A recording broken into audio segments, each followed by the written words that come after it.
Greetings and welcome to Youth Perspective, an interactive show where we speak to the youth about some of the challenges they are facing. My name is Masi Chaba Dlamini, and since it's Women's Month, we will be discussing some of the issues women face. And today we are talking about those issues in the workplace, women in top positions and how they are treated. I'm joined by a panel to further help me unpack this issue. I'm just going to ask my panel to introduce themselves. Hi, my name is Katle Khumokgali. I'm from the SAPS. Hi, my name is Mariki Bothma. I'm a TV actress, MC, and motivational speaker. Hi, I'm Kiase Mondlani, radio host, MC, businesswoman. You know, the list is just, how long is the show? Yeah, and also musician. Hi, my name is Ntabi Morata. I'm an MD for a PR company, and also I'm the MC. Okay, and we also have a live studio audience who will definitely be joining in on the conversation. Welcome to our audience.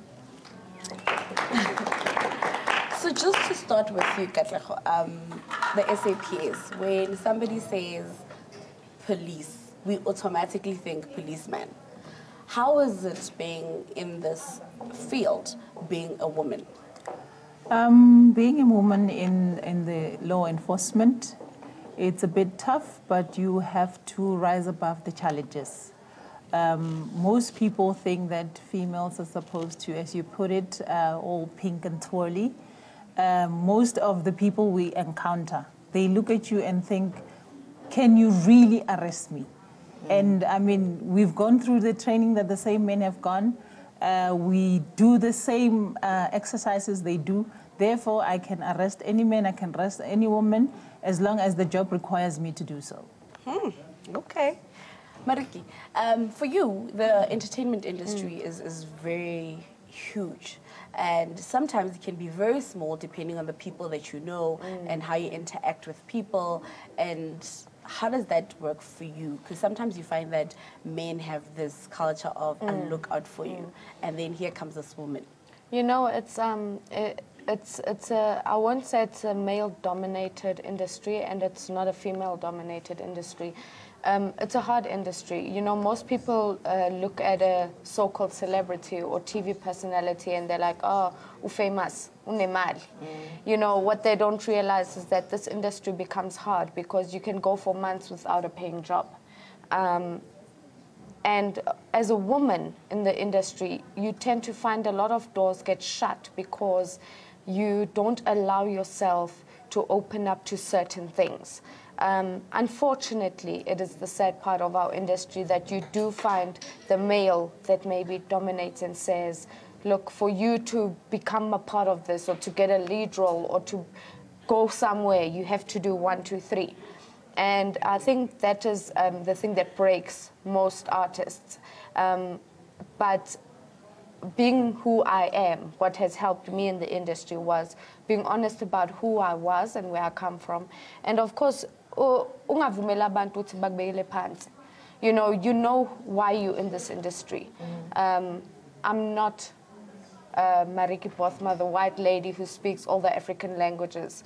I'm Mariki, a powerful Imbogoto, who, even though you do tell me, look here, you must do 1, 2, 3 to get this, I'd rather not take that job because I pride myself in who I am. And as women in any industry, if you learn to pride yourself with who you are, these obstacles will be a piece of paper that you can just blow away. And then, rather, your industry is male-dominated. When we think Kwaito, we think Speaker, we think Oscar, we think, you know, and here comes this woman that says, I'm going to do this, and I'm going to do it well. Yeah. What's your challenge in your industry, especially when you started? Wow, first of all, being I used to travel with all the names that you've just mentioned right now, and being a beautiful woman, firstly. You must know yourself, who you are, you know. So, and men, so they'll obviously make their way and try to get you to do things that you wouldn't exactly. If you're comfortable with it, you'll go for it. But because I also knew myself, the reason why I'm in the entertainment business. So they obviously really tried their best to actually get me to do things that they thought I'll actually do. But I know myself, and it's something that I told myself, you know what, Bab, you're giving me this talent, and I believe I don't have to show myself in both ways. I can really do this, you know. So I got into the music industry, and I'd never, even one day, had to actually compromise myself, because you are not judged by what you are capable of vocally. Once you go the other way, you understand? So once you go the other way, actually, we should just be straight and be blank about this. If you go in bed, no one who's a producer, who's not even trying, a business owner or whatever, you will not be judged by how you are able to do what you are able to do. But now, uzochajiwa masongena ngale kamereni. Eza se kamereni ngempela, I am talking to the young girls and young women out there. Ukuthi mose kamereni uyenzeza se kamereni. And mose kamereni awuzazi ukuthi leso sikhathi leso lo mzuzu loyo ukuthi umnandi kangakanani. Angithi, so if we all understand indaba zocansi nani uzoyazi ukuthi icansi lokuqala alifani nalobusi-2 nelobusi-3. So mawulaphayana lo muntu ozaba umnika leso sikhathi leso, or ozaba umnika umzimba wakho ukuthi azenzele ngomzimba wakho, awuzazi ukuthi leso sikhathi leso ushisa kangakanani. So leso sikhathi leso mawuzoba naye angasezwa lento bekacansi uzoyizwa, then you lost the job. And there's nothing that you can actually say, do about it. You were actually judged for what you did in the bedroom, not your voice, not how you can act, not how you can do what you are really gifted at doing. So that was me. I'm not going to do something ready or understand? So, and another thing with that is probably that the expectations increase, you know, they expect it again, and they tell another person that she can do, so we'll get to that though. And then coming to you, Ntabi, you're running a PR company. How was it getting into maybe a boardroom full of male counterparts and having to do this amazing presentation, obviously with the aim of getting their business, or rather your business doing business with theirs? How do you find those dynamics working out for you? Well, you know, it was very tough, you know, because us as women, most of the time we work twice as hard for them to believe in us, you know. So you have to make sure whatever you do, you stand your ground and remember why you started the company at first, because sometimes you get so frustrated when you get home and thinking that these people, they don't believe in you, they don't believe in your vision. But if you believe in yourself and then make sure that whatever that you do, people will believe in it. So it was very difficult, but because of I knew what I want and I knew that I'm going to contribute in the South African economy by creating job opportunities. So that kept me going. And another thing that we have as women, right, as much as we are empowering each other and we're supposed to empower young women, there's this bring her down syndrome. That plays a big role in what we do, how we do it. People supporting you and women supporting you, because ideally you would think that women are going to be on your side. But there's this bring her down syndrome that we as women don't like talking about it, but it is there. Exactly. You know, who does she think she is? Why are we Zulu so? Like we always have that. It's a matter of they're wearing Woolworths, so I'll go to Edgar's and get something fancier. It's always a competition. I think the whole, putting it with a woman pull me down syndrome. Is that we as South Africans, especially young girls, we have this tendency of, I try so hard to be someone else that I forget who I am. And once you forget who you are, number one, you don't know what your role in life is. You're still learning who you are. So you're trying so hard to be your next Kelly Kumalo, your next Nkiase, your next Mariki, but you've got a specific role for yourself. Now, you take Imalia Makrant Yomtuan to go and buy a shoe that looks better than her. You know, I'm a public figure, and I'm not afraid to say, when I go on a red carpet, I go to Chinatown. Why must I go and pay 10,000 rand for a dress I'm going to wear once? Yeah. And I'll be judged on it anyway. Yes. So why can't I just be me? Why can't we not as women, instead of just saying, you know what, you look beautiful, and supporting that person, say, hey, you're beautiful. That's what we do. Yes, definitely. that's- Do you have Yes. anybody maybe from the audience you'd like to join in the conversation? I want to know what keeps you grounded and focused on whatever you are planning to do. That focus, where do you get it? Thank you, Ugutu Pume Alex. Phakathi classic. You would know it's surrounding it, you know, Lokshini, how, yeah. And what keeps me grounded is just knowing, I have a goal. I have a goal where, at the end of all of this, I have a place where I know, I want to be at. We understand? So, around me, it doesn't really take me down. Worthy of anything. So I know who I am, and I keep my shoulders head up high at all times. So it's just knowing who you are. That's that. I think inner confidence. Yeah. You must rise above the surrounding, the background you come from, because that's not you. That's something that you found, that's Yes. circumstances. Yes. So your passion and your drive will give you that confidence to know that one day, someday, I need to be that far. Yes. And speaking, sorry about that, Mary. Just speaking about passion, did you have passion to be a policewoman, or was it something you found yourself in, and that's where the passion grew because you wanted to help people in your community and so forth? I actually had passion for it since I left primary school, I think. I remember I had a conversation with my neighbor, and we were a group of kids, and he was asking, what do you want to be? Others wanted to be a doctor. And I said, I want to be a police officer. And he said, but there's only men there. Yeah. I said, then I'll be the first woman. And he said to me, I will see you in 16 years. And when I met him, he was laughing. He was laughing himself. And I said to him, yes, I eventually made it, because then it was like 1980 something. So police training, there weren't that many women, and people hadn't heard about women being police officers. And it was like, the training is very hard, it's difficult for women, and most women don't make it even if they go to training. And I figured, well, somewhere, somehow in my future, I will be able to circumvent it. And so as my life proceeded, I went to tertiary and studied PR, by the way. Nice.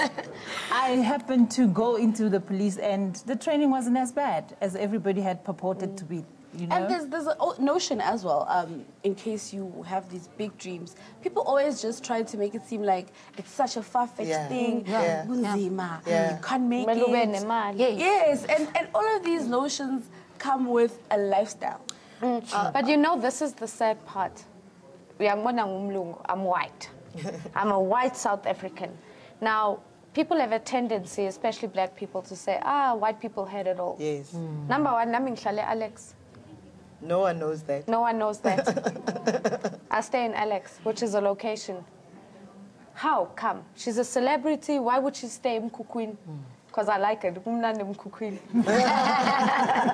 know what? The whole thing is, I had a dream growing up of being a nurse. Most of the panel and yourself have more education than me. But when you look at me, you expect me as a white human being to have more educations, better opportunities. Number one, I don't know my birth parents. Number two, I was adopted. Number three, I never even put my foot in a high school. I never had the privilege of going to school, but yet I am judged. Number four, I could never further any studies in my whole life. But yet, when I go outside, people tend to judge who I am, not knowing where I come from. Yeah. At the age of 16, I was a street child. Yeah. But those things we don't get the opportunity to talk to be proud about as women and say, ngidlulile lapho because sinamahloni. We are ashamed to say, this is who I am, this is where I come from, this is what I had to go through. I mentioned it at a function to say, You know what's sad? When I stayed at the age of 16 on the streets, I was called names. But not once did my own people, white people, or did anyone take the time to come and ask me, as a young white girl in the streets of Hillbrow, how did you get here? Do you need help? No. I was called names. And today when they look at me on TV, they ask questions, how is it possible? Yeah. But no one takes the time because, again, we are so judgmental, and with a woman pulling each other down, we always think we are better than the next one. Yeah. I am not better than anyone. You are not better with me with your degree, with your diploma, with your honors. The fact is, I'm a woman. I decided in my mind, this is who I'm gonna be. And I will do whatever it takes. And I didn't have to, as we were talking about, sometimes you as a woman have to do things, sexual favors or whatever, to get somewhere. I didn't have to go that low to become who I am today. I had to be true to who I am. Yeah, definitely. Yes, yes. Anybody from the audience who'd like to weigh in on the conversation? Well, I'd like to know, like, what advice can you give those women out there who already downgraded themselves, not because they want to, but because of their situation and whatnot? So what advice can we give them to bring them up, to know who they are, to have their identity again? That's a very beautiful question, and I was actually just about to add on that. Yeah. It's also about how we groom, and our girl and boy child at home. We are so scared to dream. We as people, we are so afraid of dreaming, and because we are looking at where we are. And she was just saying, Guti, she didn't even set her food in, we hired school, you know? And it's because she had a dream. I also had a dream. When I was young, I also had a dream, which, you know what, I'm actually dyslexic. And I never looked at my challenge and say, okay, because I'm dyslexic, it means which is the end of the world. I went to a special school. It's called Grayswald. They would know the place, the school. But I just had a dream and said that when the dream was, actually my mom, she had actually told me that, when I see what you like dancing, you like, you know, and don't be afraid. Whenever you go on stage, you must dance like never before because you never know who's watching you. Yeah. And in my mind, I knew I'll have Ubabumbo Ngema who will see my talent. At that time, I remember a day when I went to my transport going to school, the taxi that used to pick us up, and Bokaluma Khasman, and I opened the Ikumbi and I was like, guys, do you know which I'm going to be the next after Ole? And they laughed, you know. But it's what we say with our mouth. Yes. It's what you put out there for yourself. But you throw the ball high, and you know it will come to where you want it to be. So whatever you do as a young person or as a person, you must just dream and make sure that when you dream high. Yeah, and Tabi, I think with your industry, it's almost like Gase and Mariki. Yeah. It's very glitz, glamour. It's nice. We go out, there's alcohol, there's men, there's women. And there is just that culture of a good time. How do you separate that good time and the boss that's at work? Yeah, you know, you have to discipline yourself. And, you know, we always get those invitations to those glamorous events, you know, Stolama freebies. But when you know what you want, and there's alcohol, there's, you know, so when you know what you want and you don't shift your mind from achieving your goal, so those kind of things, they don't affect you, you know. Yeah, and always, I wanted to add on what Mariki was saying, that you must always have a positive mental attitude, you know. And, you know, when you tell people that I'm going to open my own company, man, business you know? Yeah. But where do you think, I mean, you're born in a and a PR company, what is that? You know, and I tell you, you know what, I'm going to be the first girl like us, also for the PR company. And yes. And how is running your PR company from Ekasi? But you don't even have offices. Yo, yeah. But on a business card. Uzoyenzani? For the company. What are you saying? Yeah, but say, I'm saying bad dream, man. So for the company, you know those kind of things. But when you tell yourself, "Good, you know what? I'm gonna do this." Yeah, and it's difficult because the PR company, they don't even understand what is PR. Yeah. You have to you tell them, you have to explain and what do you do. Yeah. So yeah, so but and it's not that. If I can answer to her question, I'm talking to you as a young girl. Ne? I'm a mother of 2. I'm talking as a survivor of rape. I'm talking as a survivor of abuse. I'm talking as a survivor of not knowing who I am and where I belong. You know, you are all sitting here. It makes you, at some point, everyone here has been a victim of something. Not true. And once you change the mindset to say, I'm not going to be the victim anymore, number one, you're alive. So you're not the victim anymore, because the victims are lying 6 foot underground, but you made it. You're still alive through what you went through. So now, because you're alive, it makes you the survivor of whatever you were victimized in. And once you look at your life and you want to go forward, you tell yourself, I'm not going to be that victim anymore. Yeah. I'm going to be the survivor of my life. But now, how do I deal with the pain? How do I deal with what is hurting me? I teach myself by sharing like we are doing now. By sharing with someone. Unfortunately, some of our best friends are the ones that add salt and pepper and take your story to the next one. Next thing, it's really strata song. Yeah. But if you learn how to cope with that, because you're doing it for you and no one else, you learn to become the overcomer of being the victim and the survivor. And another thing, I think, sorry, just to cut you in, another thing is that I find that sometimes rehabilitation is very hard. There isn't enough awareness to say, you can do this, you can go here if you've been raped, if you've been molested as a child, or if you've even been in the workplace and situations are just male-dominated and men feel that they have the power and whatever. Just before we get to that, do we have anybody from the audience who'd like to add into the conversation? We have a gentleman there. My name is Tebello Valentine from Alexandra. I've got a question for 2 ladies in the middle. As motivational speakers, of course. I'd like to say, excuses. What are the dangers of excuses? Can you tell these young women that this is it's actually creating a mountain for yourself for failure? Can you tell them about the dangers of excuses, looking at yourself and blaming yourself and doing all the excuses? Yes. Good question. Just on that note, I'm just going to give everybody a chance. We are on closing comments, but to the questions that are to you guys, you can just address that question with your closing comments. And I think I had just something for you, Katleho.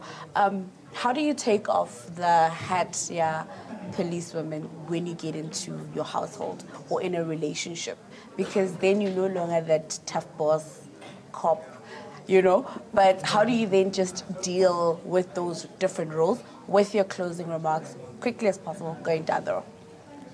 I think it's very easy if you know where you come from and where you are going.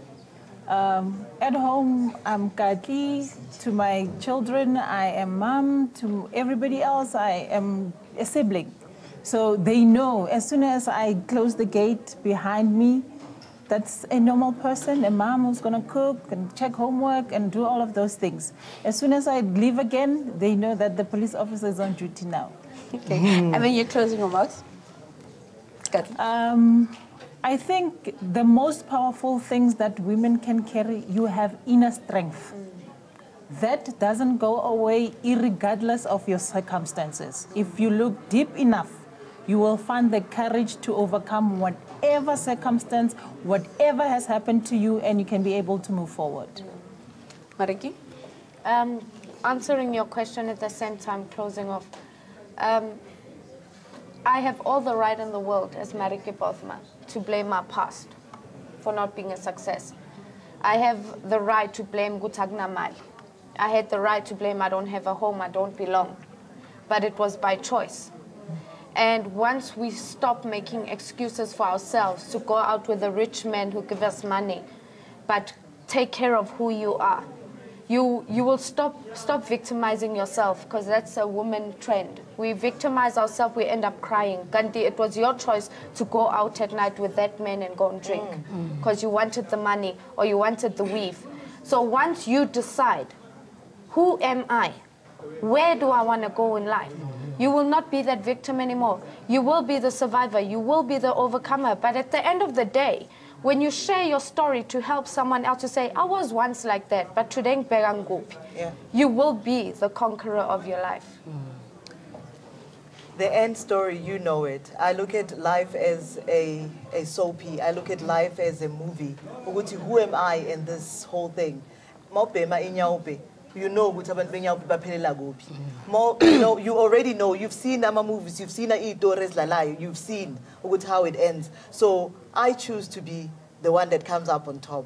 That's the person that I've chosen to be, regardless my background, regardless my situations that's happening right now. I know at the end of this story, I am going to be the victor. So I am Unkiase Mondlani. That's how I know myself. I look at myself every day in the mirror and I tell myself, Unkiase, you're a winner. You're an achiever. You are born to win, and there's nothing that can stop you. Yes.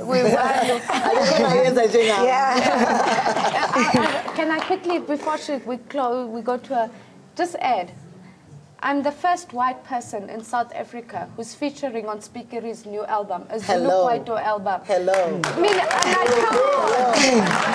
Track number 12. Yes. When What I can say, never stop dreaming. Be a game changer. And always wear your positive mental attitude. With that, you can go far and upskill yourself. And most importantly, your surroundings, your people that you live with, they're very important. Choose your surroundings. Be with people that have vision. Then you will go far. But you show me your friends, I'll tell you who you are. Yeah?